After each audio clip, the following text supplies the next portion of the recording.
dan dia menyampaikan berita terbarunya bahwa saat ini yang bersangkutan sedang dievakuasi karena mendapat serangan drone dari Ukraina dengan tembakan-tembakan mortir. Dirgahayu Republik Indonesia. Oke, seperti yang kalian tahu, pertempuran sengit di Ukraina kini telah menyeret nama seorang putra Indonesia, bos, yaitu mantan prajurit marinir TNI Angkatan Laut Satria Artakumbara. Dikabarkan telah mengalami luka parah nih setelah wilayah tempatnya bertugas habis dibombardir oleh serangan mortir dan drone kamikaze saat berada di garis depan bersama pasukan Rusia. Nah, kabar sedih ini pun mencuat setelah mantan anggota TNI Angkatan Darat yaitu Ruslan Buton mengungkapkan komunikasi pribadinya dengan Satria melalui WhatsApp dalam sebuah video.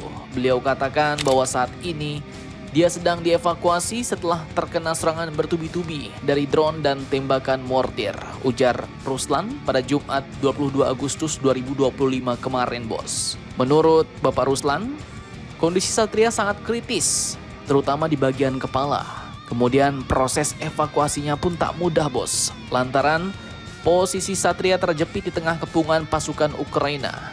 Namun meski begitu, Satria pun sempat menitipkan pesan menyentuh yang meminta doa dari masyarakat Indonesia agar bisa selamat dan kembali pulang ke tanah air. Nah, terkait hal ini lantas bagaimanakah tanggapan pemerintah Indonesia dan juga pihak Rusia yang akhirnya juga angkat bicara, bos, soal Satria Artakumbara ini.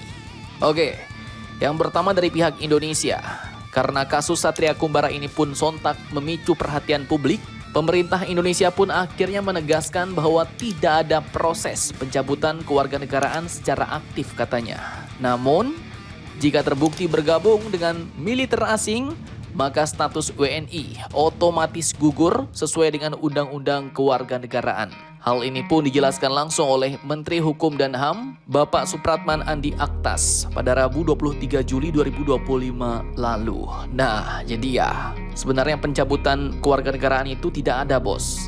Tapi kalau bergabung dengan militer asing, ya kewarganegaraannya otomatis gugur sendiri, lepas sendiri, bos.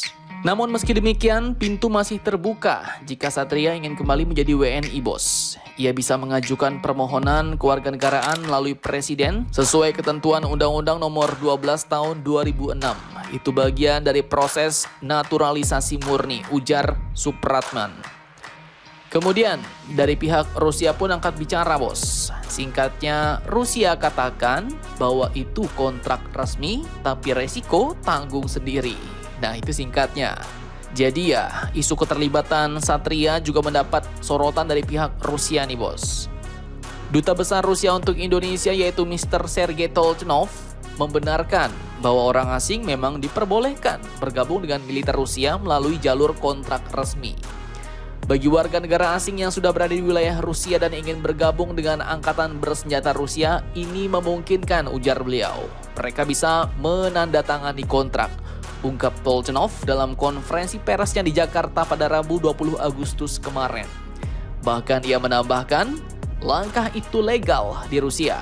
Terlebih setelah Presiden Vladimir Putin menaikkan dekret yang membuka kesempatan bagi warga asing untuk bertugas di angkatan bersenjata Rusia, baik dalam keadaan darurat maupun periode mobilisasi. Namun Tolchnov juga menegaskan nih, bos, bahwa semua resiko sepenuhnya menjadi tanggung jawab pribadi. Beliau katakan, saya paham banyak negara melarang warganya menandatangani kontrak dengan militer asing. Jika Pak Kumbara melanggar aturan di Indonesia, maka itu adalah tanggung jawab pribadinya, tegas beliau. Nah, kini artinya nasib Satria berada di tengah-tengah, bos, antara jalan pulang dan status warga negara. Nasib Satria Artakumbara berada di persimpangan. Di satu sisi, ia tengah berjuang untuk selamat dari luka parah di medan perang.